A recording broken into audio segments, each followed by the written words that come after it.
உனக்கடுத்தவனை சிநேகித்து உன் சத்துருவை பகைப்பாயாக என்று சொல்லப்பட்டதை கேள்விப்பட்டு இருக்கிறீர்கள்.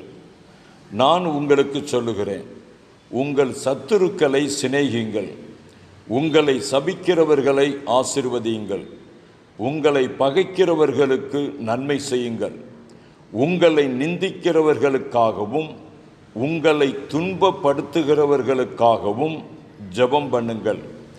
இப்படி செய்வதினால் நீங்கள் பரலோகத்தில் இருக்கிற உங்கள் பிதாவுக்கு புத்திரராயிருப்பீர்கள். அவர் தீயோர் மேலும் நல்லோர் மேலும் தமது சூரியனை உதிக்க பண்ணி நீதி உள்ளவர்கள் மேலும் அநீதி உள்ளவர்கள் மேலும் மழையை பெய்ய பண்ணுகிறார்.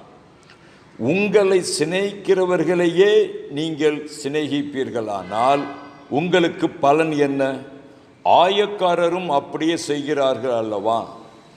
உங்கள் சகோதரரை மாத்திரம் வாழ்த்துவீர்களானால் நீங்கள் விசேஷித்து செய்கிறது என்ன? ஆயக்காரரும் அப்படி செய்கிறார்கள் அல்லவா? ஆகையால் பரலோகத்தில் இருக்கிற உங்கள் பிதா பூர்ண சற்குணராய் இருக்கிறது போல நீங்களும் பூர்ண சற்குணராய் இருக்க கடவீர்கள். இது மத்தேயு 5ஆம் அதிகாரத்தில் 43வது வசனத்திலிருந்து. அவன் மாறணும், சூழ்நிலைகள் மாறணும். இதுதான் என்னுடைய உங்களுடைய நம்முடைய ஜெபமாக இருக்குமானா, நாம் கிறிஸ்தவனாக மாற விரும்பலை, ஒரு கிறிஸ்துவாக இந்த பூமியில் வாழ விரும்பலைங்கிறது தான் அர்த்தம்.